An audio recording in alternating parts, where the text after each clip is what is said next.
tondresaka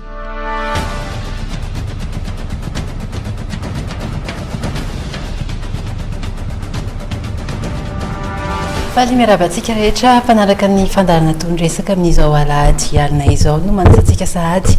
anaraka ny fandarana atyhevitra hatramin'ny farany eto amin'ny TV plus Madagasikara sy ny radio plus 100.2 FM miarabanao ko njakandre mahery zay araka nolotra ny fandarana amin'ity andro an'ity miarabanao sy alahady miarabantsika any tokantrano ihany koa ifantoka amin'ny lafiny fanomana fividianana lalàna feny fividianana ny adyhevitrantsika ho an'ity andro an'ity ary mifandraika amin'izay ihany koa ireo vahiny efatra isaina saina ataontsika avetrany ny vahiny voalohany izay nanaiky ny fanasantsika eto amin'ny fandarana tondresaka andro any andre matoa Thierry Rakotonarivo filoalefitry ny seny mandroso tompoko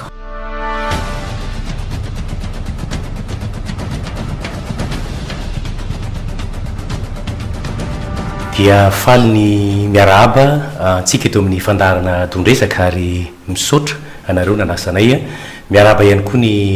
mpanaraka ny fandarana manerana nosy ny vahiny faharoa izay nasaintsika andre matoa Tahina Razafinjoelina filohan'ny antoko ty tandrazana mandroso tompoko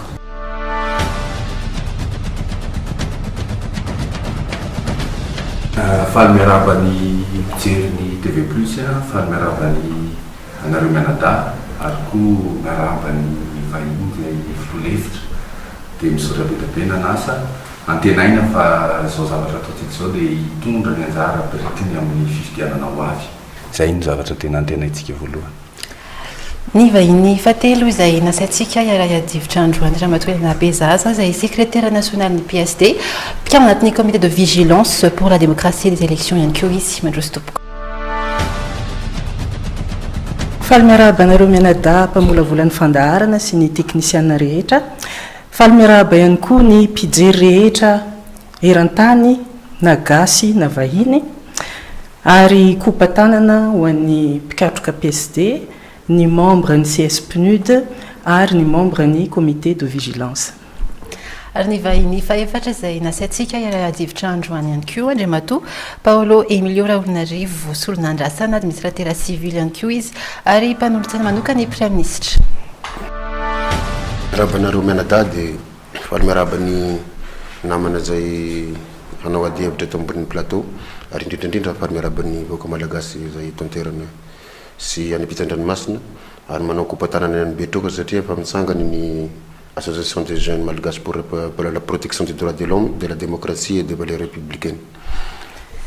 Mamberina hatrany fankasitrana anareo vahiny nanaiky ny fanasanay teto amin'ny fandarana tondresaka androany araka nambarany zakandre mahery arak'izao hitantsika amin'ny sary izy ihany koa dia hifantoka eo amin'ny resaka fividianana ny adihevitrintsika ho amin'ity androany ity mialohan'izay nefa dia anaraka ireto famotinana ireto isika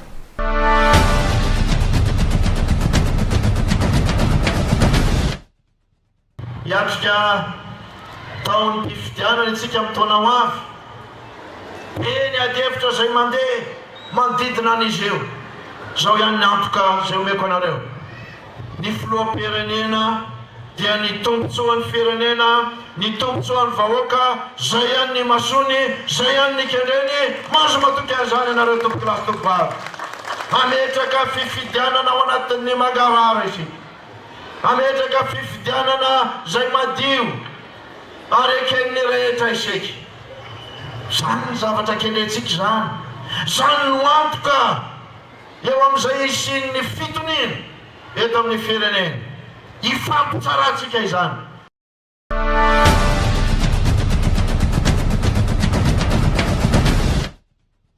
tsy ireo antoko politika sy firaisamoan'ny pirenena no hibaiko ny fitondram-panjakana amin'ny tokony anaovana lalàna amin'ny feny fividianana hoy ny prime ministre namafy androany prime ministre fa efa noraisina avokoa itsosikevitra izy ireo ka ny gouvernemanta no andrafitra ny lalàna sy ny tetiandro rehetra araka ny voafaritra ao anatina lampanorenana tsy nisy calcul na kajikaly politique mihitsy teo amin'ny gouvernemanta rehefa nandray ny vokatry ny asan'ny comité interministériel fa niraisina arak'izay ary ny tombotsoa ambony ny firenena ihany no nijerena tamin'izay fotoana zay ary eto aza mbola miteny foana taiza nareo nahita firenena vita ny tapany voalohany tamin'ny asan'ny comité interministériel nampiantso rehefa nampiantso ny mpanao politika nampiantso ny firenena zao ny zavatra ao anatiny io lalam-pifidianana zay tianay ora oentinay onivony assemblée nationale sy sénat io nanao an'izany angeny gouvernement ty de mbola misy ndray manao hoe omeo anay mihitsy hojerenay phrase par phrase fa ahoana re zany manina raha miteny koa hoe omeo anay ny toeran'ny premier ministre ny toeran'ny gouvernement zany fa zay mihitsy no anao an'le lalàna taiza misy am'izany fa veriko eto ifanasina ny fifanajana le izy avelao ny gouvernement andrafitra azy eo amin'ny fitany fijerena foana ny tombontsoa ambony ny firenena rehefa aveo alefa ny parlement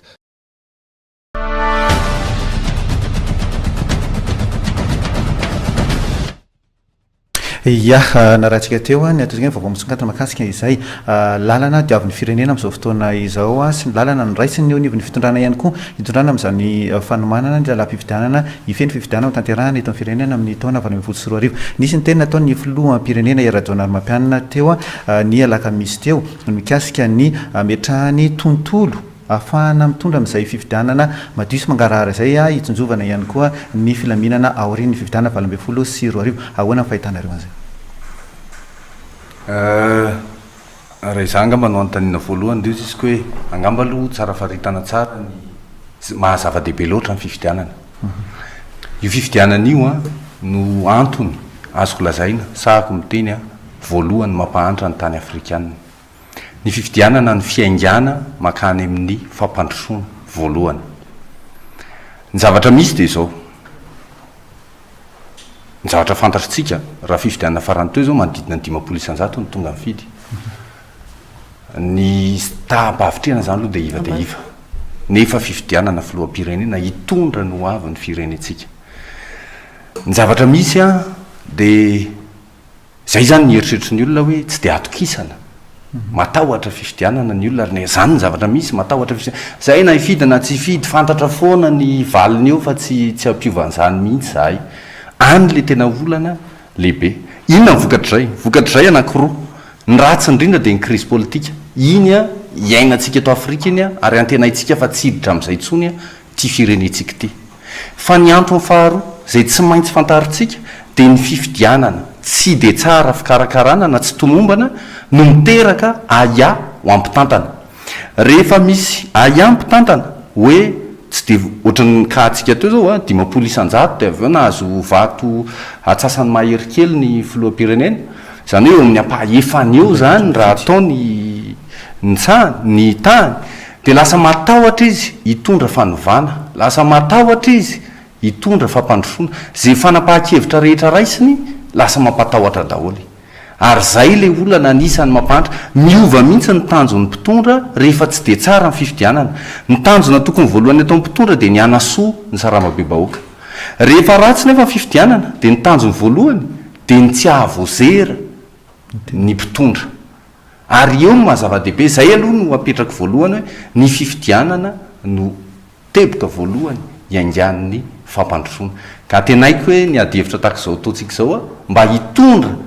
vaolana na soso-kevitra marina fa efa nyteny izy teo efa vita tsisy azo diniana tsony sy ny namany fa na izany aty zany misy mba mety hivoaka ihany avy amintsika izany no ny antony mahatonga eto ary isorana manokana ny tompon'andraikitra ambony eo amin'ny CENI sy ny mpanolotsain'ny prime ministre tonga mba hiara hidinidinika am'izao zay angamba aloha no teniko voalohany misaotra tompo ya antoko politika ihany koa miaraka amintsika eto ny avy anivo ny PSD misy antoka nome ny filoham-pirenena teo mikasika amin'izay fidirana amin'ny fikarakarana fifidianana madio sy mangarahara ahafahana mametraka firenena milamina oriana ny fifidianana zay ampy azo ametrahana fahatokisana amin'ny fitondrana hoe zay fanomesana tokizay eny tompoko alohan'ny amalina aloha de tsara angamba ny afantarany mpijery fa ny maheto ny tenako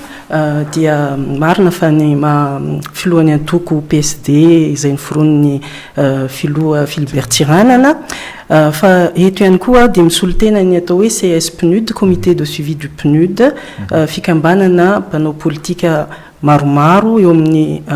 roapolo eo zay ny eo anatin'ny bureau ary politika hatramin'ny eo amin'ny fitondrana aza ao anatiny izay ny iarahanay moa dia ny fikatsahana ao ambanin'ny fiahin'ny PNUD ny communauté internationale ny fikatsahana ny apaisement sy ny démocratie zay ny hevitra hitambarana ary eto koa dia misolo tena ny comité de vigilance pour la démocratie et les élections izay teraka tao arininy namoriny fitondram-panjakana ny gouvernement ny comité interministériel zay mamolavolany hoe loi électorale io namory anay mpanao politika sy ny fiarahamonimpirenena ry zareo mba amoahana ny atao hoe tableau synthétique mikasika ny asa efa nataony mikasika an'io code électoral io dia ny antony tsangananay dia tsy afapo izahay ary vao maika koa ny aia noho ny le zavatra navoakandry zareo ka lasa nisy réunion spontanée ataontsika hoe spontanée zany ny mpanao politika sy ny fiarahamonim-pirenena nohony zay aia ny tambarana izay ataoko fa ny kabeazan'ny olona tao majorité absolue dia tena ny aia tokoa hatram'le hoe comité consultatif izay namolavolanyio namondrona ny hevitry ny mpanao politika rehetra sy ny fiarahamonim-pirenena niaraka tamin'ny CENI fa araky ny fahitanay azy dia tsy mifanaraka amin'ilay zavatra naroson'ilay comité consultatif ny zavatra navoaka zany hoe tsy de hoe navoaka satria tableau le zavatra fantatritsika tsara fa ny lalàna na resaka point sy virgule anatin'ny phrase ray dia efa manova zavatra kanefa tableau dia ahoana no ilazany fa hoe ireto ary le tableau raha nisy fantatrainy zavatra navoaka tany nisy koa tableau zay navoaka namena andry zareo tany iny tableau namena iny vao maika aza nahena ary ny fanazavana mazava tsara nalefa tany vao maika natao évasif zay ka tena nampiayay anay le zavatra dia amaly ny fanontanianao hoe ampy ve ny antoka nylazainy filoham-pirenena sarotra be ny antony mahasarotra azy satria ny zavatra iainana amin'izao fotoana izao dia efa mahampy ilazana fa tsy ampy ny antoka raha ohatra ka ny zavatra aorina no ikatsahana hoe atsaratsara kokoa aorinany fifidianana dia ny zavatra zao any tokony karakaraina ny fiainany vahoaka malagasy nefa ny zava-misy ny vary 503 ny kilao any amin'ny toerana marobe rany Madagasikara ny olona tsy mahavidy vary tsy le fiainana tena sarotra ny tsy fandre-pahalemana tsisy iainana dia zay raha tsy voasahana dia ahoana fomba hitenenana fa le zavatra rapitso ho amboariny ery no anamboatra ny fiainantsika sarotra aminay ny matoky an'izany totika ty amin'ny seny avy hatrany ny fantany satria araka nitatsika to dia miteraka ady hevitra lehibe mahakasika n'ilay lalàna ifeny fividiana amtaona 2024 raha ny fantatra dia tokony nisy ihany koa ny hevitrareo seny mahakasika ilay sosikevitra efa nentin'ireo antoko politika sy fiarahamonim-pirenena nefa nambara amin'ny planisitra teo fa tahaka ny hoe mijanona treo ny fanehoany zareo hevitra ao anatin'izay hoe tokony hanamboarana ny lalàna amin'ny fividianana izay manaona kosa ny hevitrareo seny manoloana izay hoe tokony ho raisina ihany ve izay sosikevitra nentin'izareo izay satria raha ny fantatra ihany koa dia nangataka droit de regard ireo antoko politika alohany andefasana azy ny anivony anteny meram-pirenena mikasika ny didy amandalana amin'ny feny fifidianana eto Madagasikara aloha dia averinay ary amafisiny eo ny seny hatrany taoriany ny karakarany seny fifidianana voalohany dia ny fifidianana teny anivony anteny meran-dolona dia amafisinay hatrany fa sarotra mba tsy ilazanany hoe tsy ety ny hikarakarantsika fifidianana ka ampitovo zo ny platsako fidiana rehetra ary anome vokatra hoekeny rehetra raha io didy amandala-pifidianana manakery amin'izao fotoana zao io no hitondrana ny fifidianana amin'ny ho avy ny tiana avoitra amin'izay dia ny hoe ilaina ny fanotsiana ny fanovana ny fanatsarana ireo didy amandalana mahakasika ny fifidianana ireo raha tiana ny anomana fifidianana ka anome vokatra hoekeny rehetra amin'ny taona ho avy tsara ny manamarika fa ny resaka fifidianana madio mangarahara ary anyme vokatra hoekeny rehetra zay ihany no antoka ahafahantsika hametraka fitondram-panjakana maro toerana ary ny fitondram-panjakana maro toerana ihany zany hoe mahazo ny fanohanany vahoaka zay ihany no afaka hitondra ny fampandrosoana eto amin'ny firenena. Manahoana ny hevitry ny seni amin'io fanatsarana ny didy mandalana io araka nambara teo zany dia resy lahatra zay no hoe tsy maintsy amboarina satria ampiko kely le fanazavana hoe didy amandalana namboarina ankamehana tamin'ny fotoana ny tetezamita nentina amonjena fifidianana ialana tamin'ny krizy zany hoe sady ankamehana no hafa mihitsy ny tontolo ny ainana tamin'izany hafa ny tanjona nojerena tamin'izay zay ny tontolo nanamboarana io lalàna io dia ny zavatra hitao zany dia fikorotanana fifanoherana tsy firindrana tsy fanajana ny antanatohatry ny lalàna misy ny voalazany didim-panjakana tsy manaraka ny voalazany lalàna misy ny voalazany lalàna tsy manaraka ny voalazany lalam-panorena misy ao anatina lalàna anankiray ao anatina lalàna ray mifanohitra amin'ny andininy samihafa zany rehetra zany no zava-misy ao anatin'ny lalàna amin'izao fotoan'izao aiza ho aiza ary tsika amin'izao tsy verenana ntsony anga man'ny tantara fa ny ainga avy amin'ny ataoko hoe finiavany seny ny zavatra misy atsika kehitriny satria omeny lalàna zo afaka anotolo-kevitra ho fanovanana ny didy amandalana mikasika fifidianana zany seny rehefa nahitsy zay zay zava-misy zay dia nampiantso ny mpiana mombonantoka rehetra satria zay dia resy lahatra fa raha zavatra hitondrana fifaninanana iraisana toy ny fifidianana dia tokony ny rehetra zay andrainjariny zany fifaninanana zany miara-miaiky aloha miara-mifanaraka amin'ny fitsipika hitondrana an'ilay fifaninanana dia rehefa azo antoka fa hifanarahan'ny mpifaninana rehetra ilay fitsipy-dalao zay vao tokony alefa le fifaninanana ary ho azo antoka avy eo fa anaiky avokoa fa raha zavatra misy angefa misy aiasady any amin'ireo mpanao politika momba nyity lalàn'ity ka ny zava-misy zany dia ohatran'izao misy zavatra tsy mifankahazo ao ny tiako tenena tsy mifankahazo io samy marina ny voalazany zareo fa tsy mifankahazo le resaka zany hoe ny prime ministre milaza fa anjaran'ny gouvernementa ny mandravitra n'le izy marina zany ary za mino fa nampana politika raha manaiky an'izany fa tsy raha ny fahazoko azy tsy mitaky mihitsy ireo mpanao politika ireo avy alao zahay no anao an'le didy amandalana fa zao ny zava-misy araka ny teneniko teo hoe lalàna io ary tsy mitovy amin'ny hoe teo zao ohatra nisy ny lalàna mifehy ny tetibola adiny ray sasany ozy ny vaovaonareo tsy dia nisy ny tapatapa inge ny mpanao politika salamzany satria iny zavatra tena andraikitra manokany gouvernementa fa ity dia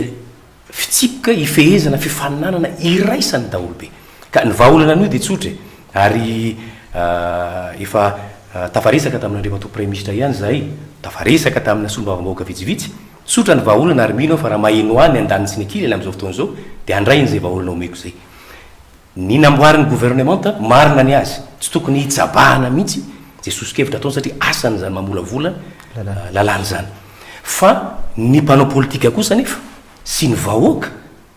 dia zony ihany koa satria zay letsony hoe tamperina ndraikitra misy vaomerana tsangana atao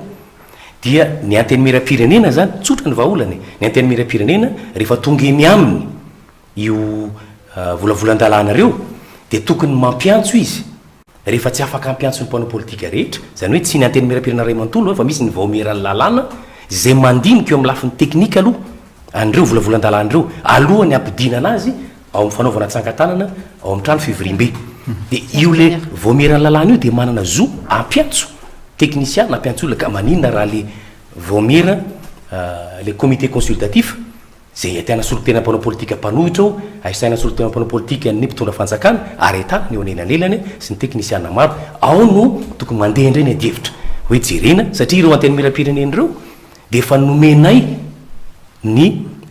vokatry ny asan'lay comité consultatif efa any aminy zany le niainga avy ety aminay tonga eo aminy koa ny avy any amin'ny gouvernementa dia eo izy afaka manontany hoe tiany avy any aminareo tiany avy any amin'ny gouvernementa ahoana marina ny fandehan'io dia mandeha ny adevitra dia za mino fa ho afapony mpanao politika raha ohatra ka tena mazava aminy tokoa ny fandehany raharaha hoe nahoana nampiovan'le izy ia mbola mipetraka ny aiaiky misy ny dingany efa natao ny 9 oktobra lasa teo tamin'ny comité raisan'ny ministera nisy ihany koa ny resaka maro fa ataontsika ny hoe fanamboarana nga ny saina sy fandamina saina ataony teonivo ny premier ministre lehibe ny gouvernement mikasika izay lalany fandraisana amin'ny famolavolana lalàna fifidianana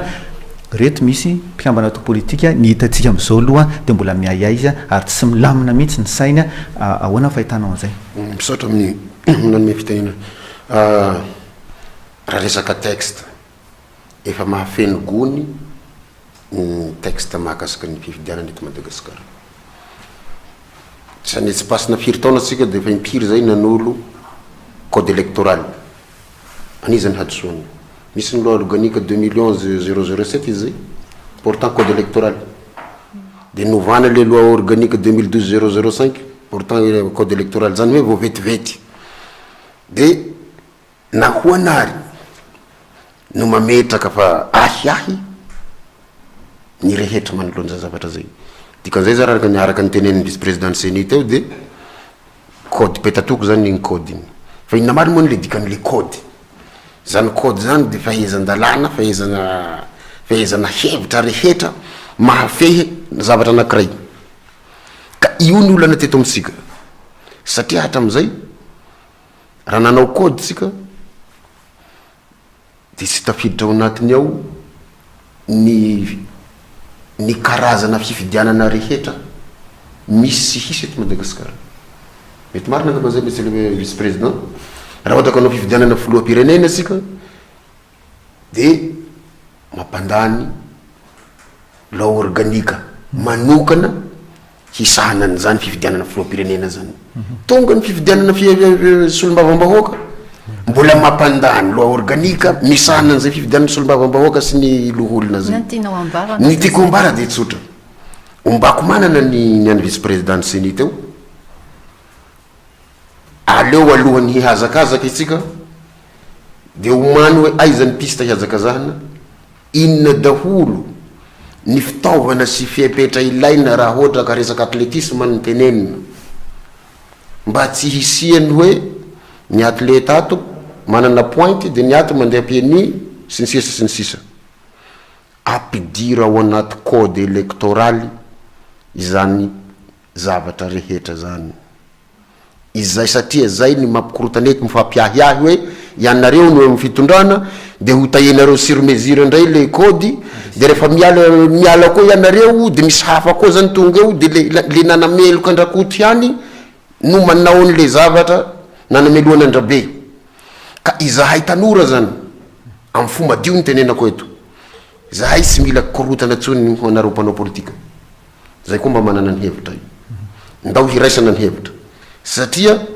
ity Madagasikara ty sy an'olona ray fa tsika rehetra na zahay zao koa tsy tokony amin'ny toerana nisanay zao fotsiny raha sisy ny crise nambolenareo zoko be mpanao politika hatram'izay ka hatram'izao fa tokony nanana avenir ny zanaka malagasy araka ny tenen'ny namana PSD teo resaka fifidianana sika tafiditra ny resaka vidim-bary tafiditra ny resaka fiainana andavanandro dia fanotaninany ahy moa ve nitsika malagasy hatram'izay ka hatram'izao tsy nahay ny fidy mety misy olana io resaka fifidianana io tenenina atao manao bloky sika manao perroquet hoe élection libre transparente périodique etc équitable crédible accepté par tout le monde bloky fa moa ve mba fantatsika hoe inona ny zavatra takina anatin'izay zavatra zay ka eto zany na hisy code hosoratandry hoentindry mosesy amintsika eto raha tsy miova ny toetsaina raha tsy miova ny fandraisana ndraikitra ny tsirairay dia mety hanahirana ihany tena mampiahiahy tokoa samy namana mpanao politika satria nareo ne manana rôle éducatif ny parti politique manana an'izany misy parti politique eo fotsiny izy fa tsy mandray andrara amin'ny fifidianana fa dia miteny mpanohitra fotsiny compétition neny fanaovana politika mila manao compétition dia aiza ho aiza aleo mila jerena daholo na loi sur les partis io na resaka loi sur le financement des partis politique maninona ny safosafona satria miankina amin'izay zavatra zay ny korotana eto irakoto manana moyen handoavana caution irabe tsy manana iraketaka mbola hanao plus aptovio le izy apetrao le égalité totale amandelele électorale eto Madagasikara eto apetrao le équité zay ny élection équitable io hoe ahoana ny namanato am'tetandrazana ahoana raha za ilasaka ahoana ny momba ny ato sy ny aroa fa ny zavatra misy eto zany de malhonnête sika sy sincère amitsika mahampanao politika sy sincère am mahamalagasy te hitondra Madagasikara eto de à chaque fois zany misy ny fifidianana de samy mikorotana ny rehetra satria tsy mifampatoky na izaho na ianao de tsy mifampatoky sika rehefa misy zavatra atao ary zay ny tena zavatra mampalahelo eto Madagasikara le déni de changement rehefa misy fifanovana tiany sasany hatao rehefa tsy anao rehefa tsy zany paolona anao azy de tsy mety io fa misy calcul politique io de tsy atao le zavatra hadisoan'ny seni zany ohatraka misy fanovana tokony hatao ary zao de faly fa misy document jereko zay stratégie pour une élection crédible zay monsieur le président ohatra misy an'izay de aiza par rapport ny code électoral sika io zany satria manoratra koa ny seni manoratra ny azy de avoaka koa ny code de misy loi sur les partis de misy sisa hameheza koa azy aoka sika samy honnête ary ny tena isaorako ny président de république hoe avy aminy ny initiative hoe mila milamina mila tony sika satria maharary ny sesitany io sesitany aoriana ny fifidianana zany maharary de izy président de république ny tonga saina de aiza am'izay ny fa tongava sainany rehetra mba handray responsabilité-ny le fandraisana raikitra zany ando satria nolazainy tena hoe samy tokony andraikitra ny tsirairay ny premier ministre efa nilaza ihany koa hoe efa nomena nareo le mitabataba le mpanao politika io le atoko politika mitabataba ny tsy niraisina ny sosikevitra aiza ny fandraisana anjara n'le sosikevitra ny teny premier ministre hoe efa nomena sehatra atao amin'ny Carleton na fananamoaka an'izany am'izao efa eto ny gouvernement izy gouvernement mitantana azy aiza fandraisana andraikitrareo am'izay fotoan'izay nandraindraikitra tokoa venareo tam'izay nandray anjara tokoa venareo am'izay ary mitondra sosikevitra tokoa angamalohalohan'ny amaliko ny fanontanianjaka de mba misy valiny kely ihany mitodika aty tsy hoe tsy mety ary zay mihitsy mivaly le izy zay tsy manana atreto ny tanjona de hoe andao anao politika mba hifana be hifampizara satria teny anareo inona moa zavatra misy na ny budget de l'état io ary ny tsy fantatry ny olona hoe ohatrina marina moa vola fehezany seni 11 milliards d'ariary isa-taona 2017 ohatra ohatrinona vola lalaovan'ny ministère ny fahasalamana gamitsika samy malala fa 150 milliards d'ariary isa-taona ohatra de ny olona zany vao mandeha le pesta de vao misy vola kely azy de vola lasan'ny ministère ny fahasalamana fotsiny tsy fantany hoe tsisy dikany amin'ny ministère ny fahasalamana ny raha izany fa mila zarainy zany amin'ny olona ny teny tsika teo hoe fanabeazana miezaka ihany manabe ny mpanao politika fa angambakoza misy fanabeazana mitodika indrindra aminareo mpitantany rehefa mitenynareo hoe io ny laniny gouvernement tsy azoko tiana mipetraka nareo zay mampitondra fa za zao hiteny aminareo hoe bedabe zao ny accident misy ngamitsika mahita bedabe ny lozam-pifamoivozana misy mba misy manabe ve nareo an'ny vahoaka amin'ny lozam-pifamoivozana ohatra mba misy ve ataotsika hoe mba tsy azo atao zao zavatra zao eny andalambe ny piraty mahamenatra ane zany tsika ve manana artiste firy piraty vao mandeha amin'ny sisin-dalina inao de feno ordinateur kely mizara hira aiza ny andraikitra raisinareo fa aza todika ty ampanao politika kosa za zao miteny an'izany ohatra zany koa ny raha lafa fifidianana mahitsika fa ambany de ambany ny tahany andraikitriza manabe ny olona voalohany andeha hifidy izy aloha no manana budget lehibe hitantanana ny fifidianana andraikitry ny fitondrany zay ka sarotra kosa ny amaliko anao hoe andraikitry ny mpanao politika mety marina ny mpanao politika manao arak'izay vitany fa ianareo amin'ny fitondrana kosa manana tedibola lehibe ahafahana manao zavatra ka raha miteny an'izany nareo everiko fiarovana andao ataoko mihitsy hoe fiarovana mety hoe safy be mantsina fotsiny ve fa misy kosa ny adidy sy andraikitra tsy azonareo elana amin'ny fitantanana firenena hiteny anankiray koa zao tamin'ny pesta nandeha mipesta ary verina am'le teniko teo ny zavatra hitako sy tsapako ny fitondrana atao anatin'ny pesta de tantana zavatra roa ny voalohany de ny serasera ary ny faharoa ny pesta ny serasera aloha ny tantanany voalohany zay vao le pesta tena pesta inona ny vokatra mahazo atsika zao ny tatsambo malagasy zao tsy voaray any amin'ny asany mijanony eto Antananarivo eto Madagasikara daholo ny tatsambo malagasy fa manino satria ny tanjon'le fitondrana de makany amin'ny serasera aloha vao le tena olana ary zay le olana hiteny zao tsika hoe manana olana lehibe tsika amin'ny amin'ny ekonomika inona zavatra misy mandray andraikitra ny fitondrana mba manana izy zany hoe andao iantso mpamatsy vola andao iantso mpampiasa vola vanivelany rehefa tonga le mpampiasa vola vanivelany a misy déstabilisation mitady iseo de miemotra izy nefa izy fanjakana zavatra oatra zany le teneniko voalohany ary zay nanaovako an'le sasy teny voalohany hoe mila maripototra aloha ny fifidianana vo afaka mitondra fanovana tahak'izay ny teneniko rehetra zay fa maninona moa ny miavatra manova ny fanjakana ohatran'izao situation misy atsika zao hoe na piraty zay tena zavatra anankiray tena manahirana hoe piraty efa hita eny an-dalambe tsisy tsy mahitsika mialatsiny am'ireo mety namana sy rahalahy mety miasa amin'izy ireny a de tsisy mihitsy ve atao ministera mba hiarovana hoe tsy ara-dalàna ny reny zavatra reny ny iainantsika isan'andro tsy teny zavatra be da be fa ave moatsika tena hiditra am'le mangarara ary zay ny any anasako ny tsika rehetra hoe mangarara tahaka ny ahoana marina moa ny tena tedavitsika ya le fantaniko tany mikasika ny hoe le ndraikitra ndraisinareo satria nareo ohatra ny mitabataba milaza tsy afapoa efa nandraina ndraikitrinareo tokoa ve nareo amin'izay firisoana amin'ny fampihezana sosikevitranareo zay sa napiditra teny de miala mapiditra teny de ny antenainay zany aloha zao de ny tenin'ny vice président seni teo hoe mba antenainay fa marina ary zay de ijoro iveriny ijoro eto angamba raha sanatrika tsy miseho zay hoe sosikevitra ny an'ny gouvernementa fa tsy tonga de zavatra terena ka rehefa misy zay a de zay angambazay vo afaka amaly an'izay hoe tena nisy tokoa fa raha ohatra ka sens unique moa filazantsika azy hoe teny midina tahaka zay ny zavatra misy a mety tsy amaly eny zay na tsy androany fa aleo angamba hiandry an'izay aloha tsika zay koa ve valim-pantanina entinao somary amaly any namana voalohany aloha tokony fantatra fa tsy tokony hoadinitsika fa noho ny fifidianana foana na tonga ny krizy ny fanesesy teto amin'ny firenena zay tsy tokony hoadino ka raha ohatra ka ny mpanao politika miasa saina mba tsy hoisy ny krizy satria fantatra tsara fa tsy ho zakatsika intsony raha ohatra ka mbola misy ny tsy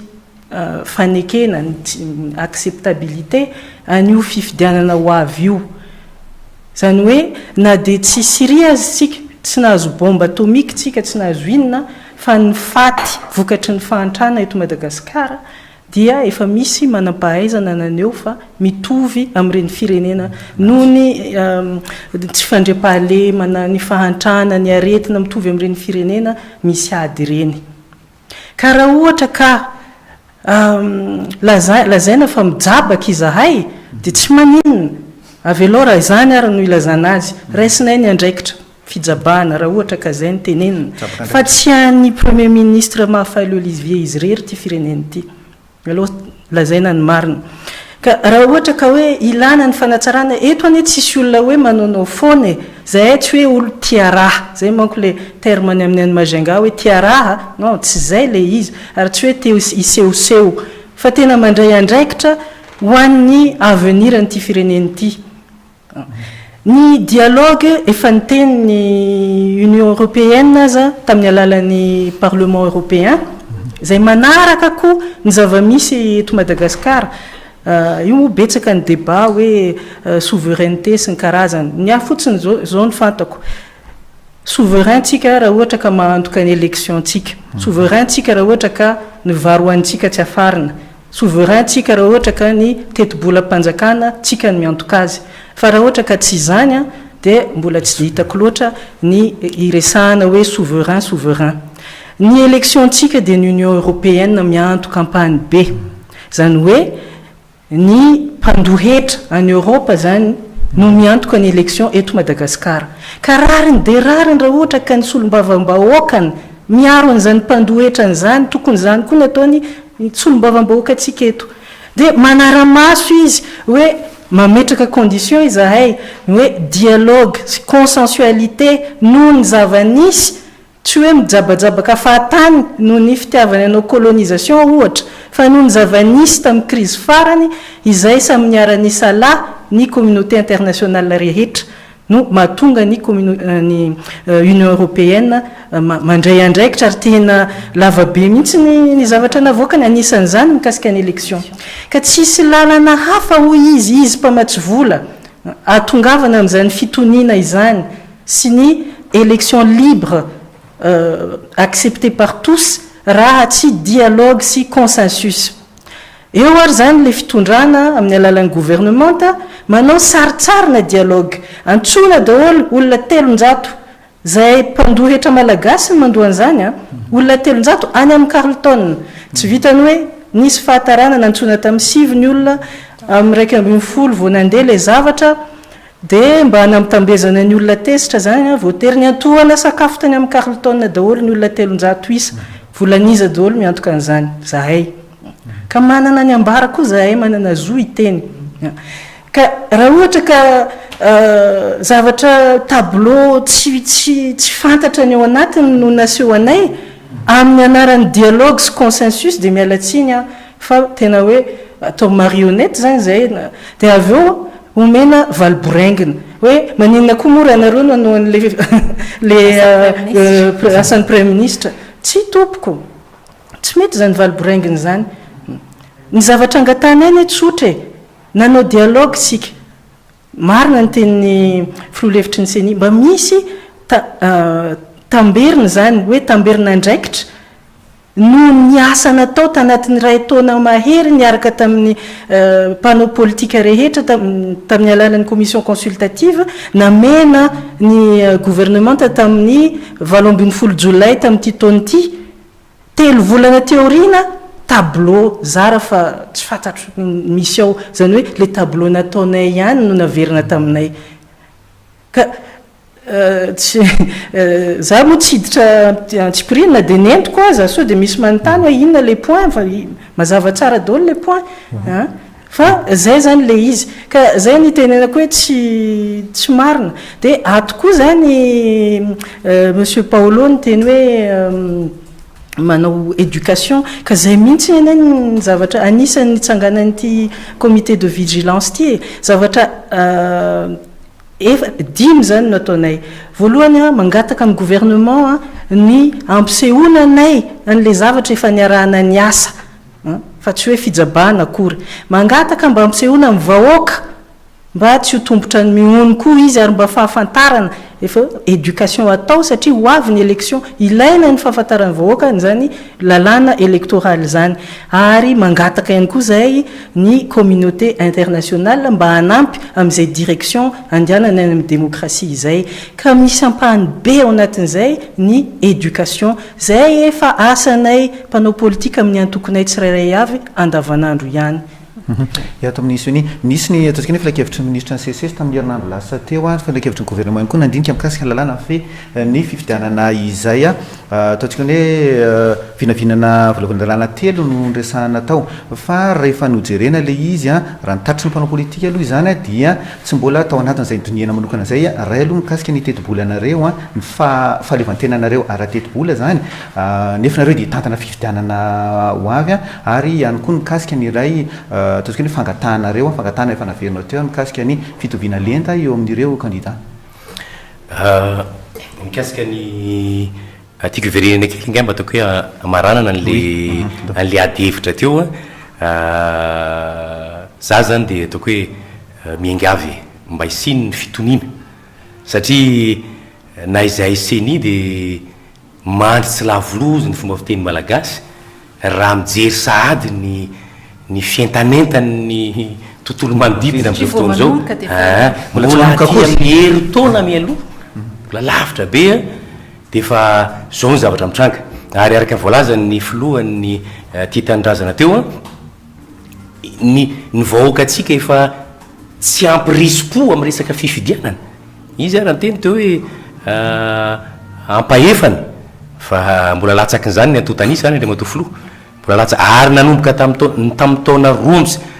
tamin'ny taona 2010 no nahitana tahampandraisana anjara sy isam-bato be indrindra azo ny filoam-pirenena teto amin'ny tany sy ny firenena fa nanomboka teo dia nidina ny tahampandraisana anjara ny mpifidy nidina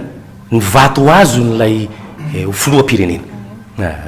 dia ka averiko le teo hoe miangavy zay ny isiny ataoko hoe fandraisana andraikitry ny rehetra na ny fitondram-panjakana na ny mpanao politika na ny fiarahamon'ny pirenena isorana anareo amin'ny ainao manjery mandray andraikitra avokoa tsika mba isoroana ny mety sy ny korontana mialohan'ny fifidianana hatramin'izay raka volazatra matofilo teo dia naorinany fifidianana ny mikorontana fa raha izao fandehan-javatra zao ny tsy ilamina tsy miandry aorinany fifidianana tsony ka ahoana ny fomba hahafahan'ny seny iomana amina saina tony ny fiandraketana ny fifidianana raha ohatra ao anatina tontolo manodidina misavoritaka zay zao amin'ny amerinandro ambony amin'ny zoma dia anao ny fanombohana ampomba ofisialy ny fanavaozana fanamboarana farany ny lisy mpifidianana mialohan'ny fifidianana ny taona 2024 dia mila saina tony zany raha ikabary zao zay anentana olona dozyn'olona hoe sy tia raha ny fifidianana mbola tsy fantatra zay ho fandehany ty de nareo va miresaka tontolo manodidina tsy milamina dia na ny seniara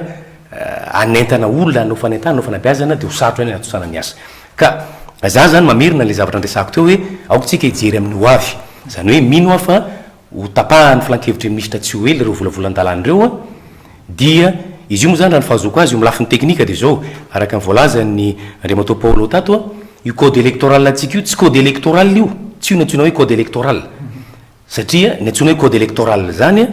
amin'ny lafin'ny teknika dia hoe karazana fitsipifehezana ahitana ny mombamomba n'ilay zavatra iray zany hoe raha ohatra ka code électoral dia ao avokoa zany ny tokony hisy ny fitsipika rehetra mifehy ny fifidianana tsy tokony hisy tsony loi organique hafa tsy tokony hisy loi tsotra hafa tsy tokony hisy décret hafa fa zany code zany a dia ao anatiny io misy ny antsoina hoe partie LO zany hoe zay mahakasika ny loi organique rehetra amin'ny partie voalohany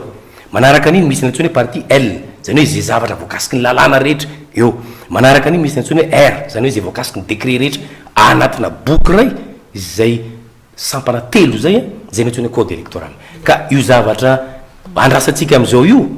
dia satria araka ny volazany namako teo tsy ho vitany ianao an'izany anao anatin'ny volana vitsivitsy zany code électoral zany a dia zay ny natonga ny fitoram-panjakana nanao lalàna fehizoro telo samihafa satria ny code électoral manko lalàna fehizoro nanomezako an'izao fanazavana zao manko ny misy ny mpana politika sasany miteny hoe tsy nikitihina akory le code électoral tsy hoe tsy nikitihina le code électoral fa ireo lalàna anankitelo reo raha ny fahazoko azy a satria tsara maramaraka fa na izay seni aza dia mbola tsy nahazo anio fa dia mijery ho tohinareo ihany koa ka ny fahazoko azy maha-teknisiany ty hoe lalàna fehizoro no natao ireo lalàna telo voalazany zaka teo reo lalàna fehizoro daholo volavola ny lalàna fehizoro dia afaka manova an'le code électoral satria le code électoral lalàna fehizoro ihany koa zany hoe zay mifanohitra amin'le code électoral voalazany reto lalàna fehizoro reto zany dia fa maty avokoa zany ny ato zay ka io zany tokony alaina ny atsika hoe tsy nikitihina akory le code électoral za mino fa betsaka amin'ty reto volavolan-dalàna fehizoro reto no amono satria lalàna fehizoro koa reto amono an'izay anova an'izay voalaza ato ka mamerina farany amaranako ny resaka hoe miangavy raha mba miaino ny eny anivony anteny mera-pirenena sy anivony anteny meran-dolona satria androm-panjakana maly eo teny reo ny vahaolana amin'izao zavatra zao ametrahana fitoniana sy filaminana dia ny fiantsona an'ireo zay nakakevitra rehetra manodidina an'io zavatra anapahanareo hevitra io satria misy zavatra roa zany zao ny eny aminareo anteny mera-pirenena sy anteny meran-dolona eny aminareo eny ampelantananareo efa volana maromaro lasa ny fotokevy dehibe no tapahan'ilay vomiera fa kakevitra zay nitarihiny seny ho tonga eny aminareo koa zany aorinany fandaniany conseil des ministres azy ny volavola ny dalàna fehizoro avy amin'ny gouvernemanta dia mingavy zahay ny amin'ny hoe mba hisiny fitoniana dia ho antsoina tsy ao anivon'ny fivoriam-be fa any anivon'ilay vomiera mpanao ny lalàna mpandinika azy mialoha mba hakanareo hevitra ary manome toko zay fa raha ohatra ka mba hoenoinareo ny hevitray ny antony nanomezy anay an'iny sosika-hevitra iny raha ohatra ka ifanohitra amin'iny any amin'ny nomeny gouvernemanta dia matoko zay fa zay ho tapahanareo eo rehefa avy noenoinareo zay dia andraikitra reo manokana manoloana ny firenena fa afa-po nandray andraikiny ny mpanao politika sy ny voamiera-pirenena misahana ny fifidianana ia ianao manao fa fantaniko ihany koa mikasika le hoe efa vita ny fandiniana sy ny teo anivon'ny premier ministre dia ho ampitainy ny nivon'ny parlementaire ny fandiniana azy dia anindray no mitohy ny adevitra ny mpanao politika nefa dia milaza itsekilina fa efa fantatra ihany ny fandehan'ny ao anatin'ny anteny mera-pirenena tsy vaovao amintsika zany hoe misy lalàna tsofoka avy ao dia misy adevitra adiny ray ny ataontsika hoe ny teti-bola-panjakana ohatra ny adiny ray any mipetraka ny aiain'ireo antoko politika ireo hoe any ve nyeritreretanao sina deba nefa efa fantatra ihany ny zava-mitranga ao isaky misy fandaniana marina de marina fa niahiahy tsy havanana fa misy principe koa amity tany ity sika zay misevante hoe pays démocratique Madagascar.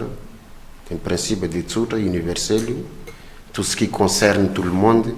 doit être approuvé et accepté par tous. C'est ça les principes universels.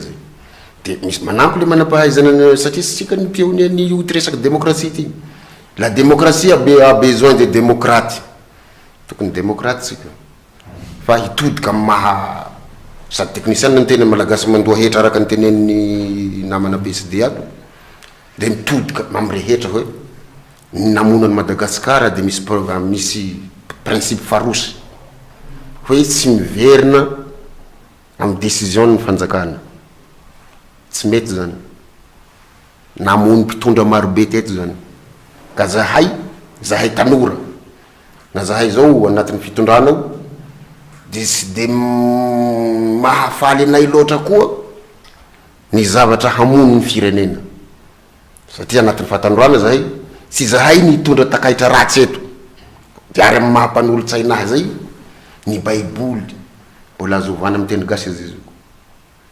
satria ny teny hébreu sy teny greka ny nandroatanazy de hovaisaka amin'ny teny anglisy de ny teny frantsay sy ny sisa vo maika ve ity lalàna malagasy sady atao amin'ny teny gasy amin'ny teny frantsay bilingue ty maninona raha izay ny hampitony fa za kosa mitodika amin'ny mpanao politika tsy nareo roa rery fa betsaka ny mpanohitra misy mpanohitra fantôme sy hita hoe mpanohitra aiza fa de fa manohitra fosiny taratasy ambony latabatra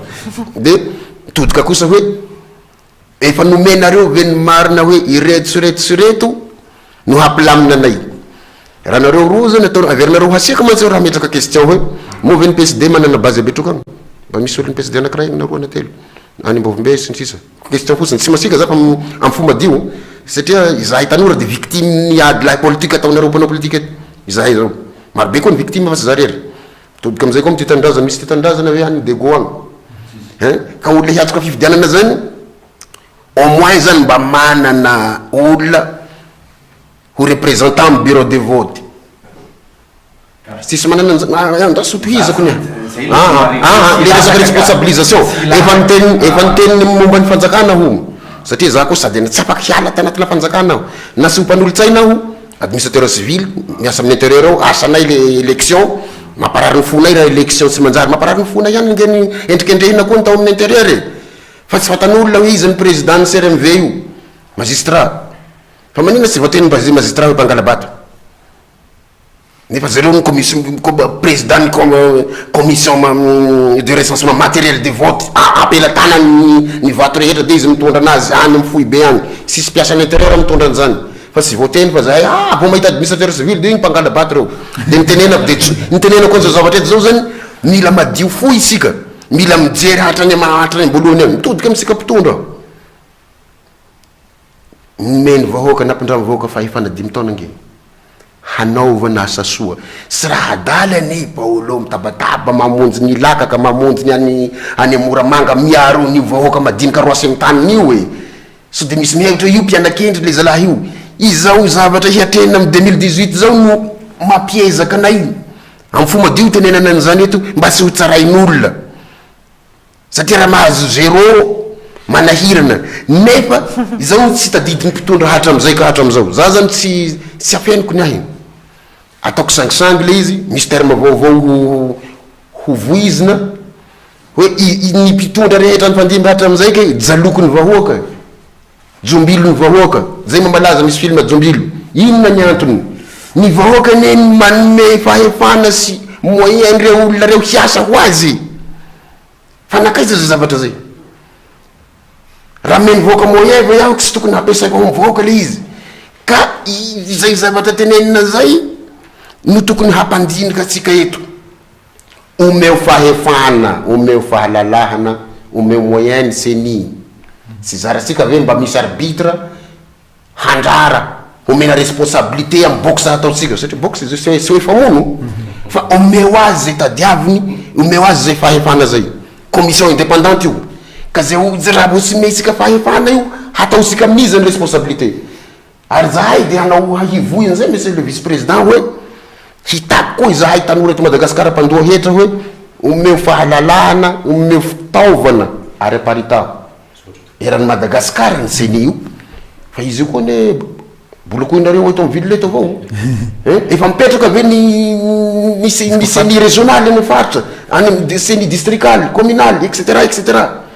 satria raha vonalaina ato amin'ny ministère intérieur io fikarakarana fividianana io de tsy manana olombelona isika afa-tsy misay fokotany sy zay le 4e zanareo misay fokotany ka zay zavatra zay zany no angatahany eto hoe raha za fetsifetsy ty ataoko hoe fetsifetsy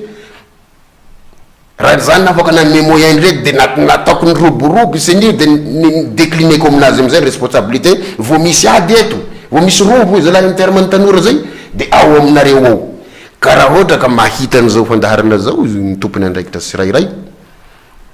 ampidiro ao zany hetaheta mpanohitra sy mpanao politika rehetra zay fa olona tsy manabazy agny eny raha salamiko zany raha za mpitondra toko matanjaka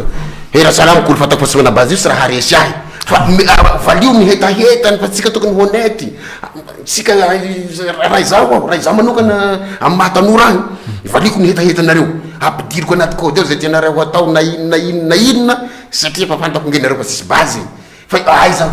milasa mauvaise foi zany raha zany toko matanjaka izany hanakany ny zavatra ataonareo sy raha izay zavatra zay ny tsisy eto Madagasikara izay zavatra zay ny mbola tsisy teto hoe atao ny décentralisation effective sy mena moyen ny région sy mena moyen ny commune de effective amin'inona le izy ka aoka zany tsika sambo sincère envers nous-mêmes sambo honnête envers nous-mêmes satria hitarika rotaka eto marina reo zany zany misangam-bola eto hoe io vehivavy mitarika ny toko anankiray fa izy miteny zay izy fa tsy matoko miahiahy mbola sy raikitra ny kodavoa zany fa tsy fa miahiahy olo mety am vestiaire eo zany fa hisy rombo am vestiaire na mbola tsy manomboka ny vola ya ny zavatra diniko teo manko a ny tena nampisy voamaika moa nampitombo ny ahiahy satria herinandro talohan'izay zay nangataka hoe mba aseho anay le zavatra iaraha miasa ataoko fa tsisy ady angambo zany satria resaka fitonina no angatahany eto ny alahady taorinan'io no nanao conseil des ministres antsokosoko toko antsokosoko satria tsisy mpanao gazety tsisy zavatra ny pika ny gouvernementa iandinika mikasika an'io ka aminay zany ohatrany tsy de avy aminay angamba le ady raha ohatra ka misy ohatrany hoe provocation tonga le teny manao hoe any amin'ny assemblée nationale nareo no mifampidinika marina loatra zany raha ohatra ka amina tany misy structure sy logique normale zay mialatsiny fa tsisy eto amintsika zany ny logique ao amin'ny assemblée nationale ao de tsy logique ny force politique fa misy logique hafa izay incompréhensible no mandeha ao zany hoe teo zany nisy any majorité ny atsy majorité ny aroa tampotampoka teo ny olona tsy nanana majorité lasa izy indray ny manana majorité rehetrarehetra ka raha izany no ampidirana anay de ohatrany hoe fandrika ihany ary vo maika koa mampitombo ny ahiahinay de manaraka an'izany ny zavatra nisy teto hatram'izao satria ny namana Paolo moa miteny hoe ndao tsika honnête sincère ny prérogative de puissance publique zany hoe ny ahiahinay zany hoe ny code électoral io matoa feno penina izy io tsy ambara olona satria mbola ao foana zany le tombotsoany mpitondra zay zany foana ny nisy teto satria ny zavatra misy eto hatram'izay de le hoe impérialisme intérieur zany hoe ampahantrana ny sarambabem-bahoaka ho an'ny tombotsoan'ny olombitsy izay mitondra mba izy foana no hitondra tena ela zay zany le logika misy ka mba hialana am'izay zany no hitsangananay ka raha ohatra ka zahay no angatana fitonina zahay ny tony zay mihitsy le zavatra takinay le fitonina mba hitongavana any amin'ny élection ary amiteny namana Paolo hoe tsisy PSD any Betroka indrindra ary tsika zao sofa ianao no niteny azy iza moa no parti politique eto Madagasikara ka mahavita mametraka an'izany base zany eran'ny Madagasikara tsy misy satria nahoana satria le mpitondra ihany no afaka manao an'izany amin'ny parti misy azy natoko amin'ny fitondrana zany natoko amin'ny fitondrana efa ohatran'izay foana ary zany ny niadivan'ny sasany izy io be da be ohatran'io hoe satria mba hampatanjaka ka io ihany koa zany mahatonga le code électoral io misy mauvaise volonté zany hoe tsy de te hiditra loatra am'le mangarahara zany ry zareo satria raha miditra amy mangarahara lasa afaka daholo io resaka avance io zao maheno a fa ny antoko HVM ny Majunga misy conseil des ministres décentralisé de avy hatrany de fa anao congrès de fa betsaka ny resaka mandeha fa manararoatra n'le le rafim-pitondrana rehetra misy zay karaha ny PSD ve nanao an'izany tsy efa resa be teto ka izay zany ny prérogative an'izay parti au pouvoir foana zay le izy de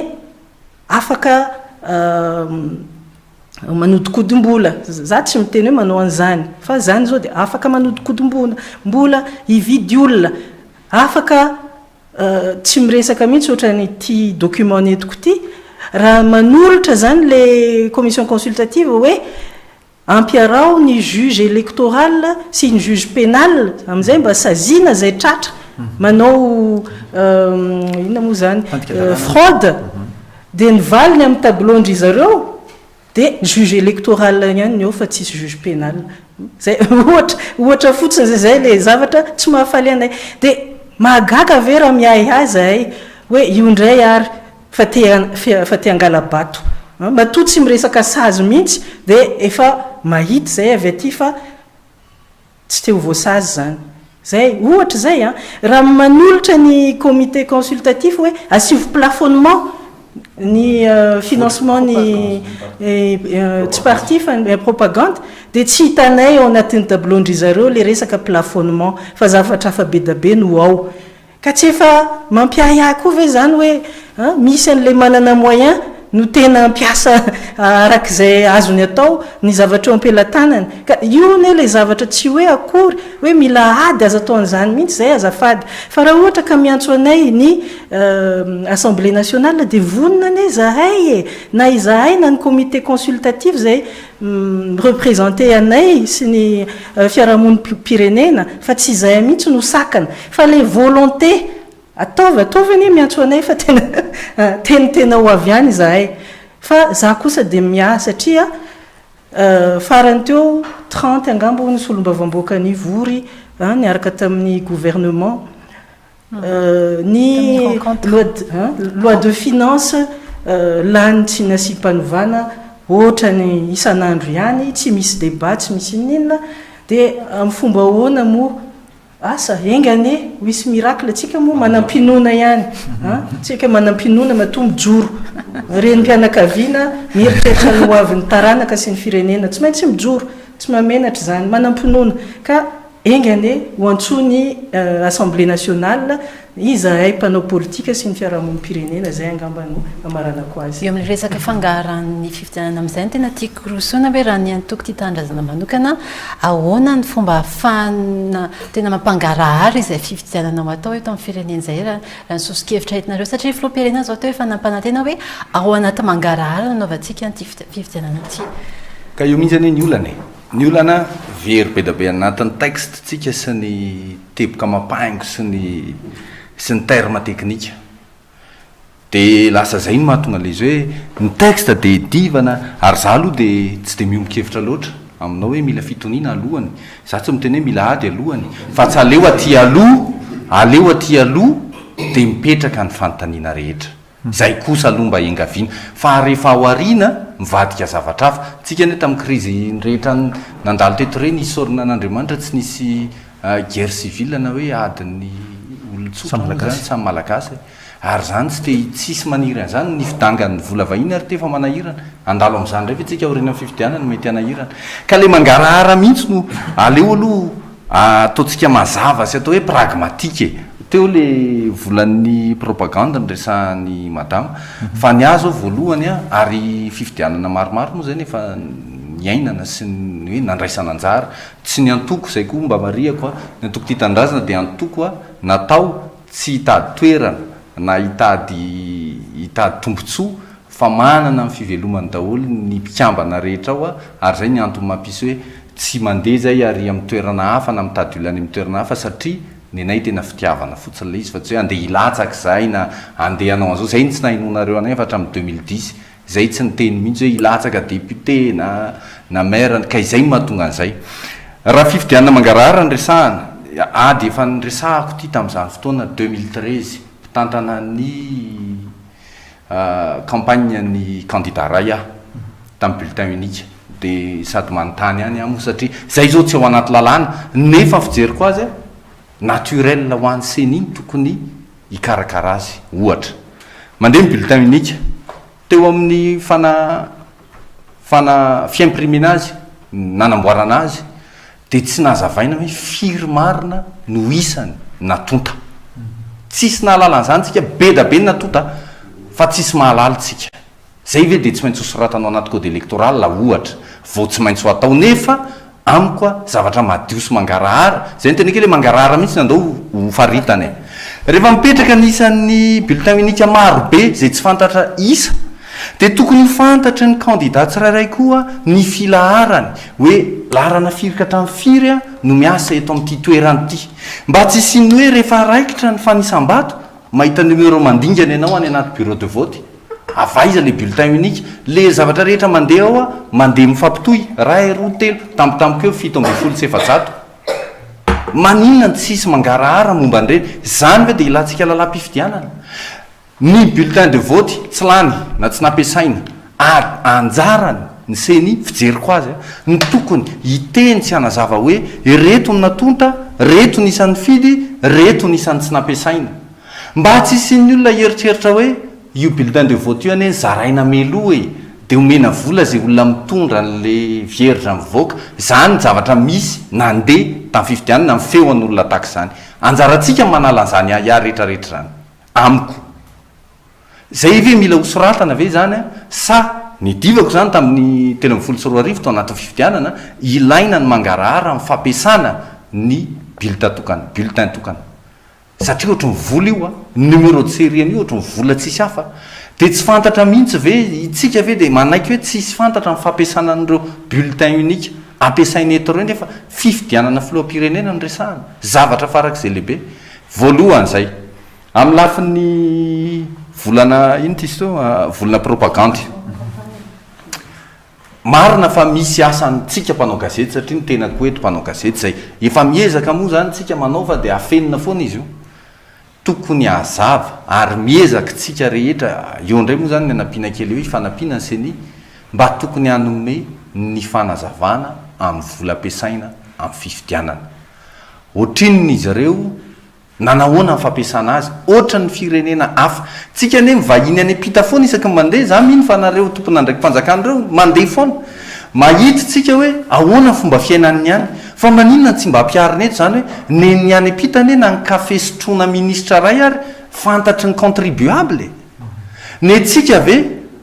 vola anaovana fifidianana tsisy mahalala mihitsy avaiza mivoaka t-shirt firy arivo mivoaka feta mivoaka an'izao de anjaratsika ary zay ny mahatonga mananteny hoe tena indépendant marina seny raha mba omena sosikevitra tahaka zany mba misy débat na débat tsy ho légaliser tsika satria raha vao zay ny atao de ozizindray ny any hoe tsy ao anatin'ny lalam-pifidianana fa tokony mba hisy débat iodinana manodidina an'izany otrinina marina tena olana de ity ny volam-pifidianana no mamatotra ny candidat anankiray mandra-patapitra ny mandahany rehefa mio volam-pifidianana io ny voaray avany amina olona tsy de milamina ozy izy fitenenana de tsy de ilamina ny fitondran'iny olona iny mandra-patapitrany ka sao de tonga ny fotoana amaranana an'izany anadiovana an'izany tsy voatery tonga de madio hoe tonga de tsisy tsony ny volam-pifidianana maloto fa mba farafaratsany mahalala ny akapobe antsika rehetrarehetra hoe zao no mba volalan'ny any na vamin'ny any na vamin'ny jereo ny atsika zao ny ohatra anankiray neny tao tany neny Emmanuel Macron de hita mihitsy izy hoe nandeha nitety olona firy de nanome kota izy hoe zao ny vola ilaiko aminareo rehefa voaray le izy de navoaka amin'ny serasera hoe izao nampiasana azy ray zay faharoa mantsy fahatelo farany mialatsiny fa lavalava kely ento fahatelo farany de ny fampiasana ny teknôlôjia amintsika amin'ny fifidianana mahalala tsara tsika fa rehefa misy fifidianana ny apita aingana de aingana ny valim-pifidianana tsy le valiny officiel iny nefa fa bureau de vote témoin no alaina fa tsy hoe ny bureau de vote rehetra akory inona kay manakana atsika tsy anao rafitra tahaka zany nefitsika mahalala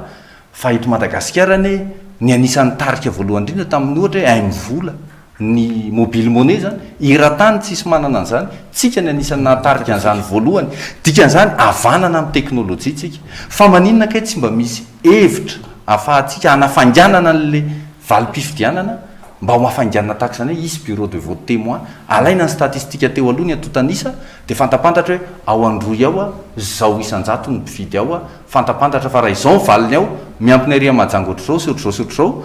dia mivoaka ny mety ho valiny ya nisy teboka telo teo a navoaka mikasika ny ataontsika ny hoe ny bulletin de vote bulletin unique zany eo ihany koa ny vola ampiasaina avy amin'ny atoko fanaramaso ny vola ampiasaina atoko amin'ny fifidianana ahoana ny azona tondrana fanazana mikasika faranako le ady hevitra mahakasika le teo aloha zany zavatra roa zany aloha le resaka fitonina ny resako teo aloha mety tsy mitovy ny fandraisana izy le matofolo azy moandrzareo mpanao politika manko isaky ny mafanafana dia miteny ny fitoram-panjakana hoe mangataka fitonina dia tonga dia ohatrohatran'izay ny nandraisany le teny teo le fitonina angatahany sasany isaky ny fotoana mafanafana hoe isaky ny faina ampiroapolo ny volana jiona isaky ny pasaka isaky ny noely dia hoe aza misy miteniteny aloha fa aleo mba trève ka tsy le trève politique mihitsy miteko resana amin'ny fitonina fa fitadiava-mba olana amin'izao zavatra mampisavoritaka izao mba hisiny le fitonina amin'izay mba afa-po avokoa satria le fitonina anankiray resana le matofilo moa koatrany hoe terena fotsiny le anankiray anginana dia tsy afa-poa ka tsy zay ny tiako resana fa hoe tokony ikarokevitritsika mba afa-pony andaniny sy ny akilany dia milamina mipetraka ny fitonina mba ahafahany seny mitondra ny tena le fanomanana ny fifidianana ary ahafahan'le vahoaka tena hifantoka tsara am'le fiomanana ny fifidianana dia ny démembrement ny resahan'ny ndre matompanolo-tsaina tato dia efa tafapetraka avokoa zany zao ny rantsamangaiky any senia hatrany amin'ny commune aloha ny eo anivon'ny fokotany zany ny marany nambarany teo hoe mbola lehibe ny fokotany aloha ny eo fa mbola isy anankiroa fanampiny io fa io moa dia arakaraka ny tetibola ny miverina am'le resaka hoe ny verena kely le hoe inona moa le mety hiteraka an'izay le fitoniana zay le hoe zavatra roa tena manahirana am'izao nge voalohany aloha zany mikasika an'io resaka lalàna io dia za mino manana fanantenana fa mbola tsy tapaka moa zao ny eo anivon'ny filakevitry ministra dia mety mbola tsy dia tena omena tsiny loatra angamba ry zareo zany satria na izy ary mbola tsy mahatapa-kevitra inona tokoa moa no hoarosiny amintsika satria raha fahitako azy zay ohatra rehefa nisy efatra sa dimy zay ny filakevitry ministra nandinina an'io fotsiny zany hoe na ao amin'ny samy izy ao ary zany mety mbola adihevitra be inona tokoa moa aloha zany hoe entina anomezana fanantenana fotsiny nefa tsy fantatra moa zavatra tena mitranga ao fa mino zany tsika fa rehefa tena tapaka io avy anatin'ny filakevitry ministra arosany anao teny miara-pirenena dia mety mbola ino ary manantena fa isy ny adihevitra farafakeliny zay lafindray zay zany mety ho voavaha faharoa le zany hoe mikasika ny lalàna io mety animba le fitonina ny zavatra faharoa mety animba ny fitonina io dia eo amin'le vanim-potoana anatosana ny fifidianana androany reny fa dia fa raha za manokana fa ingany mba hitovy hevitra amiko ny olona afaka koa ny ahiahako satria le ny olona nge tsy mila tena mitady hoe 27 novembre na hoe 1er décembre fa ny zavatra andrasan'ny olona dia hoe anaraka ny voalazany lalam-panorenana ve ny fitoram-panjakana ka tsy analava ny fepito-piasana ka tsy ampihemotra ny datim-pifidianana raha zay zavatra telo zay ny lazany fitoram-panjakana dia mazava be ny fifidianana fa tsy maintsy eo anelanelany ny fahadimy ambyroapolo ny volana novembre sy ny fahadimy ambyroapolo ny volana décembre 20 sy 2 arivo raha tsy hisy ny référendum dia ka raha ny zavatra henoko aloha zany na ny filohan'ny république voteo na ny filohan'ny antoko HVM satria tam'le vaovoana rovina angamba izy iny hoe atsisy ampihemotra zao tsisy ana zao ny filoha levitry ny HVM ny araka ny voro taminay laza-pabe maso fa tsy mietrehitra ny ministre ny raharaham-bahiny nylaza angamba oviny izy iny fa hoe zao ny premier ministre nylaza fa ny article 47 ihany ireo olona rehetra eo zany dia efa milaza avokoa raha ohatra ka tena mitazona ny teny nomeny fa dia efa mazava ny datim-pifidianana fa eo anelanelany ny fahadimy ambyroapolo ny volana novembre sy ny fahadimy ambyroapolo ny volana décembre 20 sy 2 arivo zany raha misy deuxième tour raha misy deuxième tour ny voalazany io aldiny ny fahafito efapolo zany dia aloha hoe dia hoe eo zany nanaovana ny fifidianana filoha zany hoe anelan'elan'io no anombohana ny premier tour zany premier tour elan'elan'io ary mbola hositsika adihevitra zany efa rehefa aveo hoe ahoana ary le 1 andro ahoana le enimpolo andro ka mikasika le vato tokana na le bulletin unique dia mitovy ny eritreritsika le matofilo fa zay nge mba tsy ilazy eto a ny paikady satria de zay zavatra nambarinao zay tokoa ny marina fa zay dia satria tamin'ny teo aloha tsy zay aloha zany nisy ny sehatra teo aloha fa ny aminay zao a de tsy maintsy isy ny karazany hoe traçabilité isy ny mangarahary ho fantatra zany hoe ty vato ty dia tatsy ny nandefasanay azy nahoana io ny lasa tary na ty vato ty to ohatrany tsy tafiditra atao anatin'le nalefa tany nahoana io ny tafiditra atao anatin'le urno satria eninay le hoe le resaka bulletin précoché bourrage na urne sy ny sisy fa sarotra moa ny ilazany stratégie eto fa rehefa tonga ny vanim-potoanany dia tsy maintsy apetraka ny mangarahara ho fatatsika rehetra hoe firy ny vato natonta ny laharana fahafiry ka hatramin'ny laharana fahafiry na atao fa zany hoe zao ngely izy sarotra be le izy satria fa zany hoe misy stratégie anitanay tamin'ny farany satria zao no mahasarotra an'le izy raha ho asiana laharana hita eo dia le mpanoratra eo nge zany satria le bulletin tatahana eto le mpanoratra eo nge zany mahita hoe laharana fahazaony nalain'ny monsieur Thierry teo de rehefa ho atao le dépouillement nge aseho ange le ty de raha misy olona zany iambina fotsiny ny olona ny fidiko de le za manataka le vato tokana eo efa hitany le numéro de raisiny de manjary miviolé an'le tsona hoe le vote secret de rehefa anao dépouillement de hiatrika eo izy tadiny le numéro de ka izy atao an'izao mihitsy iny fidiny ihany zavatra tena de sarotra le coché le précoché ary zay maika sarotra be fa efa misy zany a mahazo matokana andre matao filo fa isy stratégie zay sady ipetrahany mangarahara nefa anaja ihany koa an'zay an'zay ny mahakasika ny atao le vola ampiasaina tena zavatra roa moa no mahakasika ny vola fa asa zay tianareo matofilo tena ho resahana hoe le vola ampiasaina amin'ny propagande le vola ampiasaina amin'ny fifidianana iny de zay seniny mitantana an'iny le hoe ampiasaina fifidianana ve sa le hoe le vola ampiasain'le candidat zany ka raha ataoko foiny amin'izy roa reo a ny ampiasaina e de ny anay de hombaranay mangarahara tamin'ny sénatorial zao ny teneninay mihitsy ampabimaso hoe 2,7 milliards d'ariary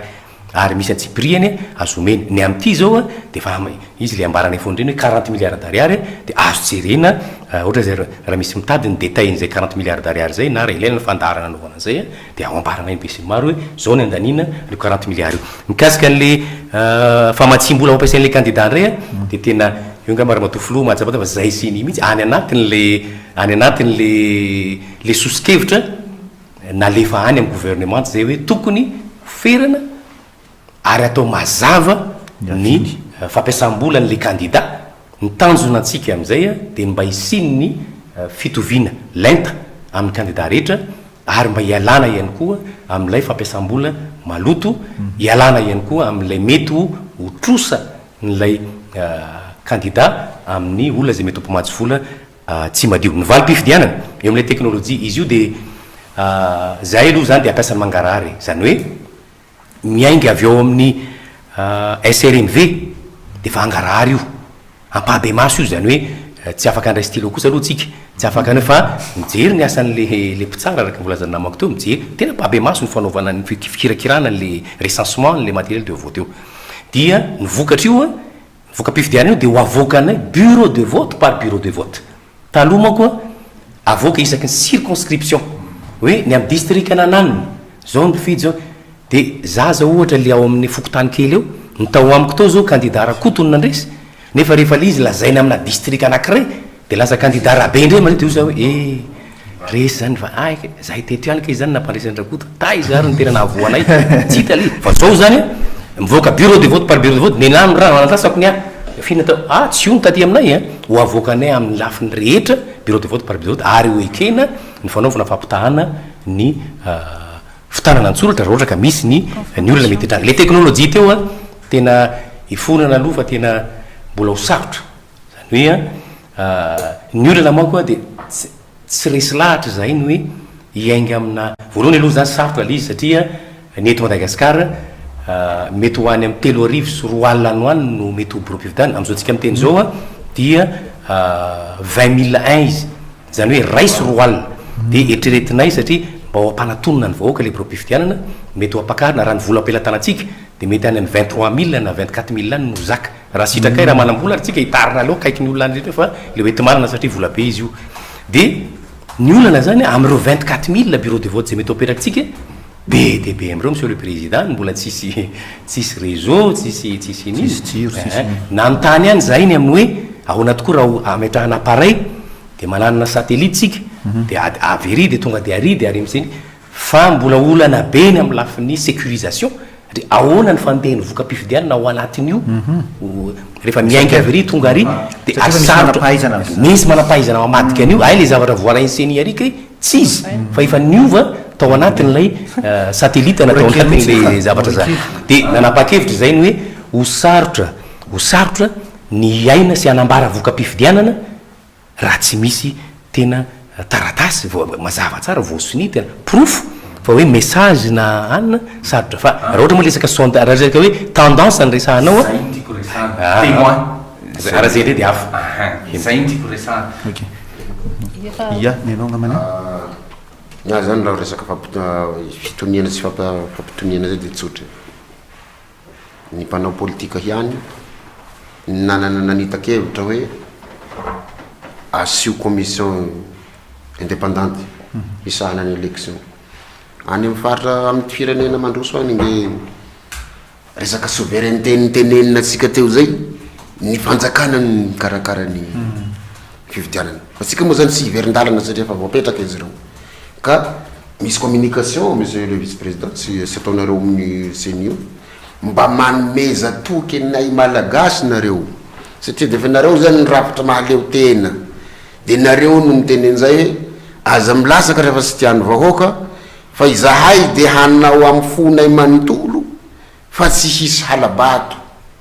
fa zay olona manana bazy any amin'ny raha hany manana olo maro ifidy azy hany ny olany eto sy hisy migy hanolo an'zay zavatra amin'ny satellite igny résultat zay na ny ambony na ny ambany tany na misy sous-marin any anaty ranomasina hanovany ny valim-pifidianana eto fa raha misy ny fiovan'zay de aminay zay zavatra zay toky zay ngamba mety tadiaviny raha reto fa itsika ihany nangataka hananganana ny seni misangany izy ora-panjakana misy ny fidina io zao solo tena ny fidina tao amin'ny assemblée nationale de mbo izy amy député reo koa hiteny hoe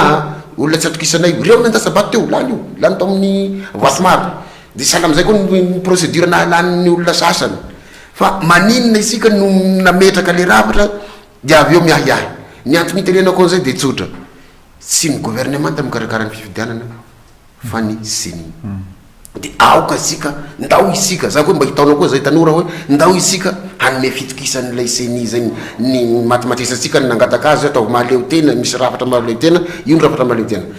resaka mampikorotanety de tsotra le pratique politique mialatsiny fa atao ianao any moa tandrify eo de somary mahitsy aminao ihany hoe fa ndray mitoraka aty zany misy hevitra tokony hampisaitsainatsika malagasy am'le pratique politique moa ve sanatria de hono maty daholo ny PSD nanomboka tamina pisy azy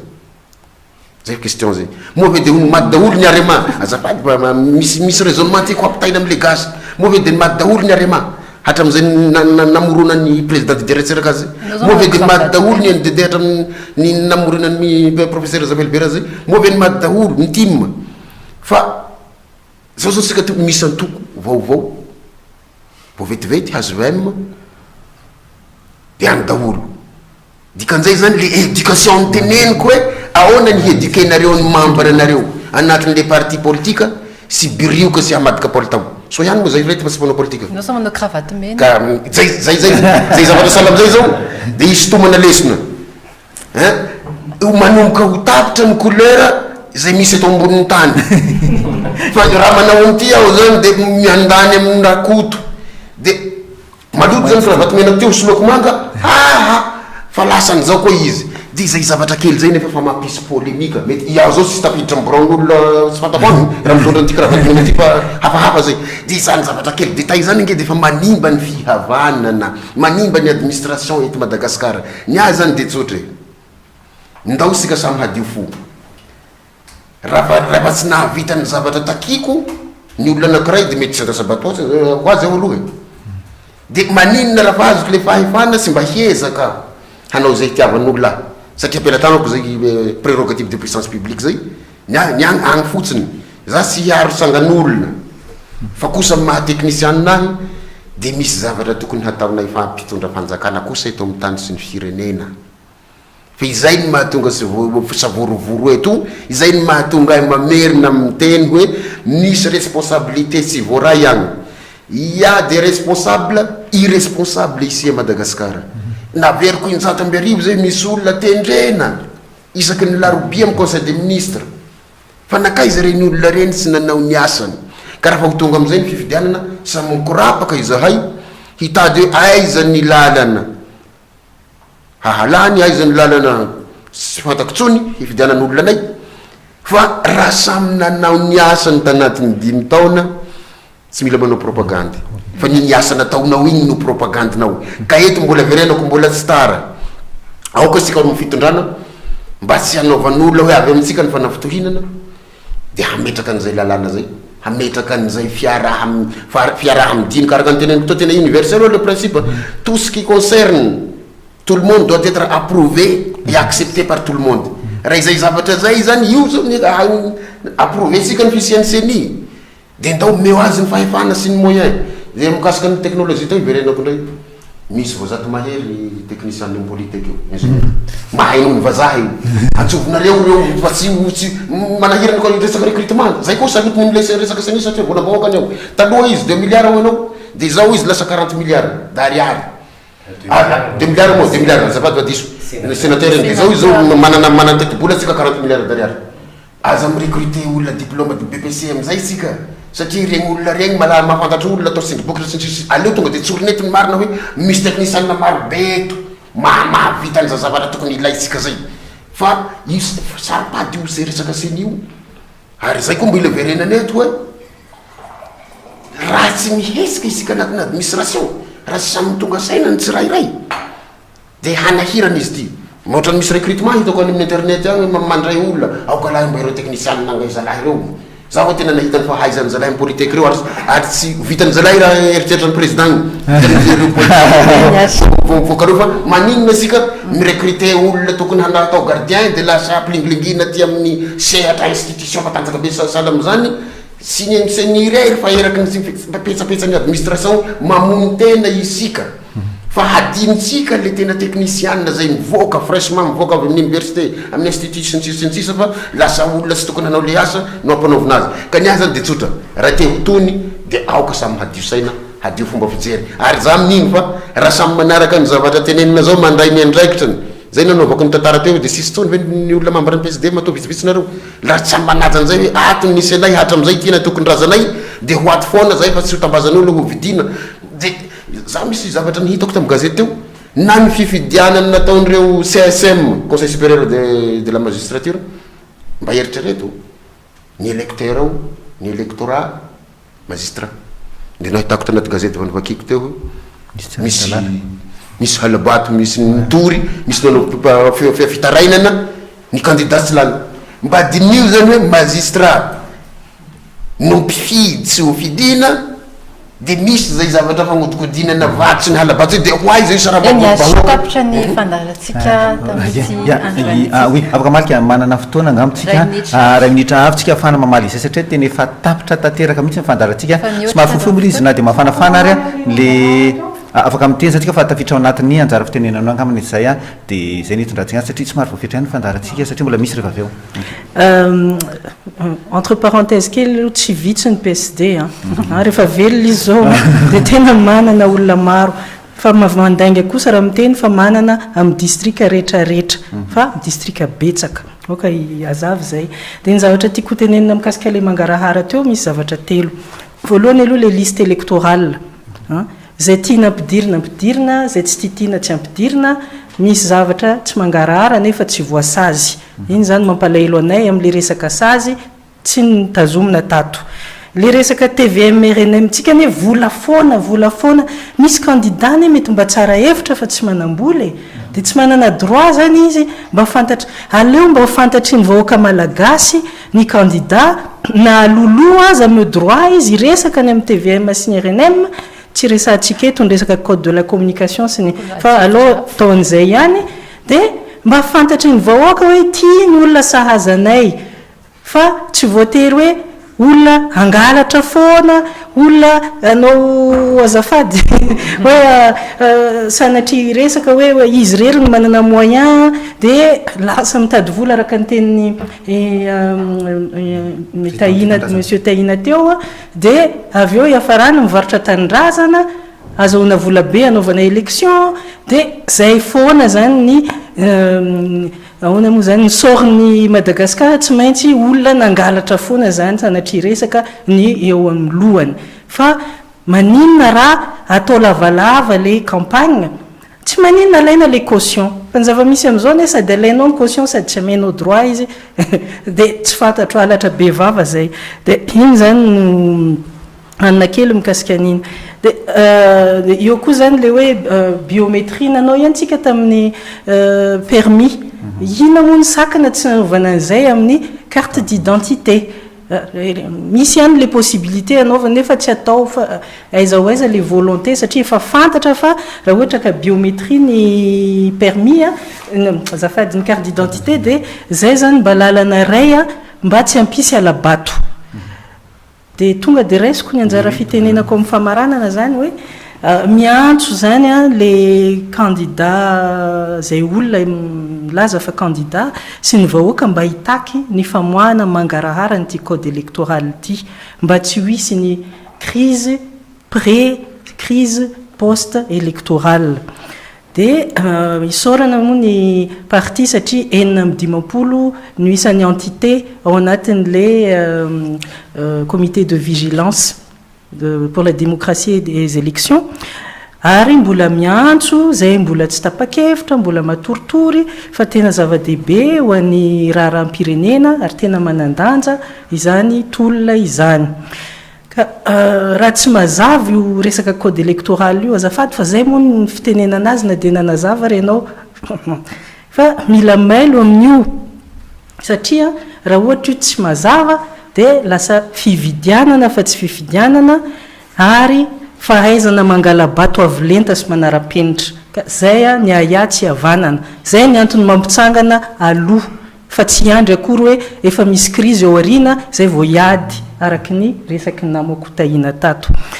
ny tenako mpanao politika nefa reny mpianakaviana avokoa fa tsy hoe mpanao politika fotsiny ka mitsangana zany fa tsy anaiky ny tsirariny ka betsaka ny teanao an'izany a nefa efa tsy manampinoana intsony ka itsika de mitsangana trany hoe milazany marina na misy azany mety tsy ho faly tsy mampanininy zany zay koa zany le débat démocratique ka aoka zay a le firaisana tsy kombakomba amin'ny zavatra tsy mety ka tsika ihany no mijinja ny fahoriana ka mahazavaina tsara ny vahoaka fa zay no antony hitsanganana de miomana zany sika vahoaka malagasy fa amin'ny alalan'ny latsabato irery ihany no avitana manilika an'izao fahoriana izao ka raha misy ihany ireo mini mbola te hividy olona ohatra ny efa fanao hatram'izay de angamba ampatsiahivoko kely ny tenin'ny filoha Zafy Albert izay nodimandry tsy ela teo tamin'ny andro fotoanany izy ny teny hoe volany adala tompo volantsika vahoaka ihany io ka rehefa amenanao de hoano fa ny fagnahy azariana sotra toko sady manareo ramaly fotsiny afa tsy ohatran'le fotoana akory fahazamanana voalohany hoe teknôlôjia sao de atahorana ny fiovany izay le teneniko teo na izao tontolo zao ary ne ny banque rehetrarehetra eto ambony tany ane fa teknôlôjia daholo fa tsisy vola kirakiraina mivantana tsony noho izany tsika tokony tsy anay hafa mitondra makany mangarara ny teknôlôjia raha iady amin'ny corruption tsika zay anisan'ny lohany Madagasikara de mety ho voalohany angamaseny ary isorana meloha fa nafinaritra be ny valy teninentanao fa ny fampiarana zany sisa ny fanarahantsika moramora eny faharoa misy sosikevitra kely ihany amin'ny resaka inclusivité mba famandraisana ny rehetra izahay de manana sosikevitra hoe ny FFKM zay ray aman-dreny mpanahy de tokony andray anjara mavitrika ao anaty fitantanana ny fifidianana mety mpanolo-tsaina izy mety mpanaramaso izy fa mampalahelo de ity rehefa misy ny korotana de hay ny miantso andry pasteur sy romopera fa le anton'le korotana de hodina tsy hita ry zareo hoe aiza ny FFKM ray aman-dreny reo a tsisy crise teto ambony tany tsy vova raha tsy nandray anjara ny fiangonana de zay a no teny farany a ho teneny koa akoatr'izay farany fotsiny de hoe anjarantsika mpanao gazety koa no mandalina mandritra ny fifidianana mba tsy isian'ny candidat ivelany zany hoe ny projet de société an'ny olona zany a tokony anjarantsika manomboka zao tokony ihany ny adihevitra no alefatsika fa tsy fampanantenana pokaty fotsiny daholo ny resahan'ny olona fa tokony alaliantsika kokoa le izy hoe raha milaza ianao fa anafonan'izao anatin'izao fantatrao ve ny tetibola ianaovanao an'izany aiza ny moyen anaovanao an'izany sao de apiditra olona vanivelany ianao avy eo atsokosoko ohatra sanatria anjarantsika misy adiditsika mianakavy le izy fa misaotra président Seni vice président ny afatra angamba apetraka amin'ny rehetra de le valiteny napetraky ny valim-panontaniana napetraky ny namako taty amin'ny hoe mila fanomezatoky avy amin'ny seni zay ngamba no amaranako ny teniko hoe ny senia dia manome toky ny vahoaka malagasy a ny mpifidy indrindrandrindra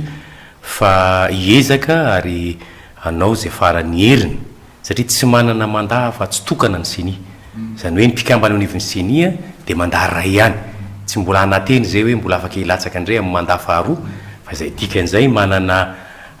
andraikitra zay ny ametraka tantara tsara mba ho taditiny rehetra am'izay fandalovana foya mandat tokana ihany eo anivon'zay seni zay ka manome toky zay fa ampiasan'ny mangarahara tanteraka ary isoroka zay mety ho ataoko hoe ho fivoahan'ny vokatra zay mety tsy hifanaraka amin'ny tena safidiny mpifidy zay zany ny farany moa zany dia fangatahana fiarah-miasa satria taotrano tsy efa niriry ary ty fifidianany ity de zava-dehibea tokony iaraha am'salahy koa mangataka ny mpanao politika zahay ny an'olo-tanana am'izay mety ho fiarah-miasa rehetra amin'ny fametrahana zay tontolo manodidina amin'ny lamina zay satria nareo no heriny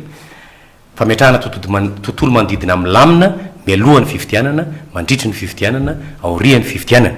mangataka fiarah-miasa aminareo amin'ny fanentanana sy ny fanabeazana ny vahoaka ara-pifidianana ary farany mangataka fiarah-miasa aminareo ny mba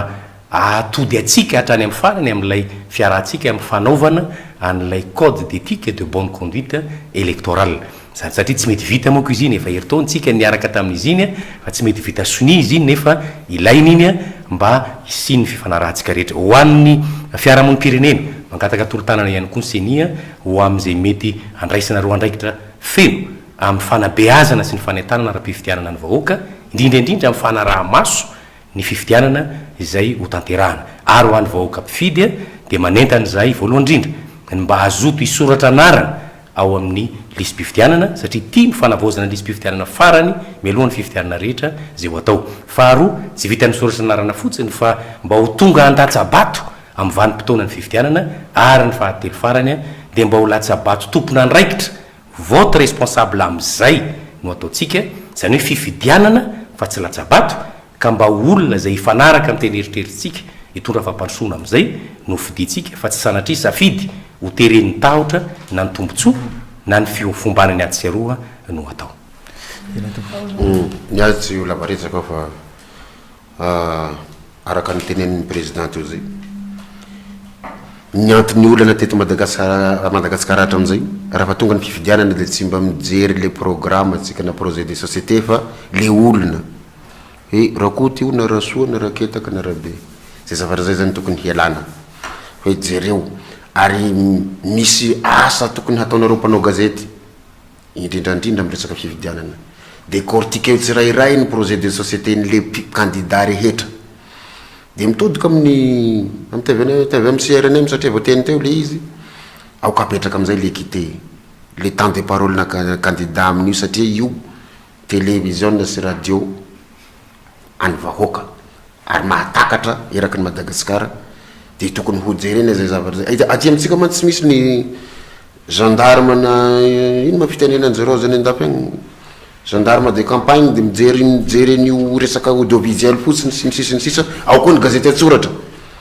zay zavatra zay koa mila jerena hoe satria misy candidat sasany tena manana gazety azy manana radio azy de mila jerena sy ny TV mariry ihany koa ny enjehineto hoe fa misy télévision na manokana candidat de niazy ihany niazy eo de aiza koa mba temps de parole le candidat hafa zay le pluralisme ne fa zavatra zany mbola tsisy teto Madagascar fa ny sasany de raha voanareo mamembon'izao de tsy mahazo miditra aminay eto tsy mahazo miteny eto ianina interdit d'antenne raha voa iteniny anarany ianina zany zavatra zany mila ifampijeresika zay le fampianarana mila mifampianatra asika fa tsy omeny